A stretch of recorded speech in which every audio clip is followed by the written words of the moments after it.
Happy Saturday, First Congregational friends. Once again, I am in Eden Tree Studio with my good friend, Mark Lindberg, because we're recognizing that this Sunday is a special holiday, lesser known than Christmas, I would say. But the holiday is National Associate Minister Preaching Day. So no, that's a little bit tongue-in-cheek. The tradition has been normally like you get a lower crowd on Sunday, so senior ministers would pass it off to their associate. That's really not so much the case anymore. Not so much. Yeah, worship holds pretty steady. I expect a lot of people Sunday after Christmas. I hope so. And this ain't passing it off. Mark is no slouch in the preaching department. But before we get to what he's going to be talking about, here's the Bible trivia question for today, which is, name as many elements as you can, there's more than one, from nature that are actively worshiping God, according to the scriptures, that are actually actively engaged in the worship of God. And we'll, at the end, we'll probably fill in your list a bit. There's quite a few, actually. Quite a few. Yeah. So, your subject. I'll be preaching on Psalm 148, which is one of the most cosmic and expansive passages in all of Scripture. As we talked about with the Bible trivia, all of creation praises God.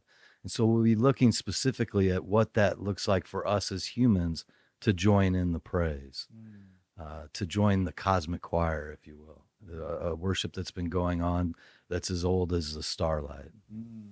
Oh, I love that.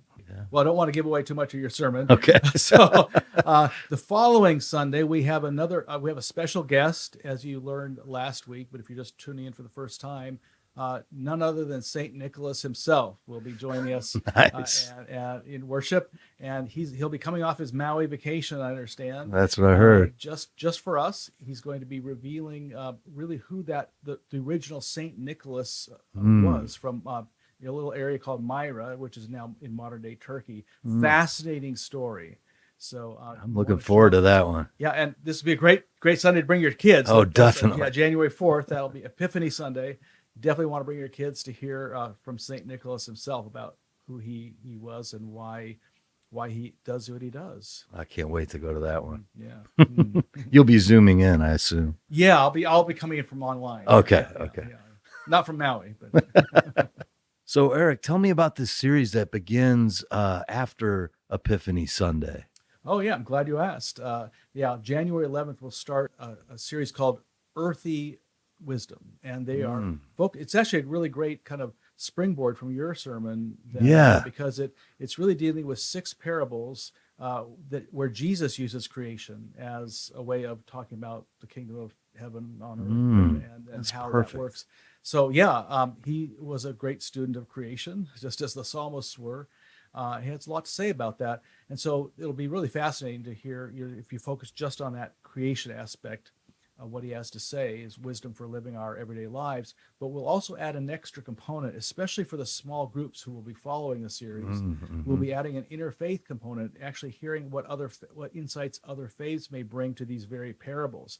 Oh, I love that. A couple of years ago, I filmed a podcast with an imam and a rabbi, the 3 of us, focusing on these exact parables. So they brought in wisdom and insights that had literally, after studying these things all my life and professionally for 30 years, having a PhD in Bible, had never occurred to me before. I mean, it was really exciting. Isn't that something amazing? So I'll bring a little bit of that flavor into the services themselves, but also the small groups will really benefit from that aspect as well. And we've got 9 small groups. They are meeting mostly at the church, but we have one that's meeting exclusively on Zoom, so you can be anywhere, or even invite your friend from Wisconsin to join.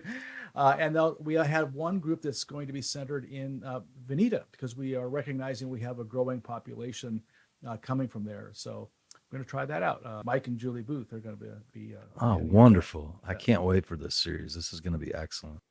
Now, as to that Bible trivia question, what elements of nature are specifically called out as worshiping God?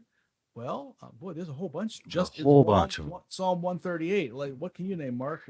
Oh, we got sea creatures in there, mountains and hills and stars and the sun, the moon. More, some creeping things. That's right.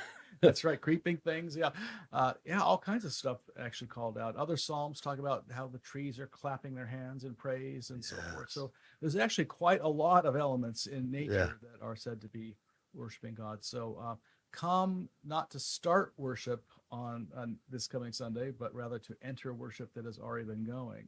Yeah. And I would add just that with Christmas time, we get to see God's love revealed to us in a child that's small enough to hold. And yet in Psalm 148, we understand this God whose love is vast enough to hold everything in existence. So that's kind of what we'll be looking at on Sunday. Nice. See you then.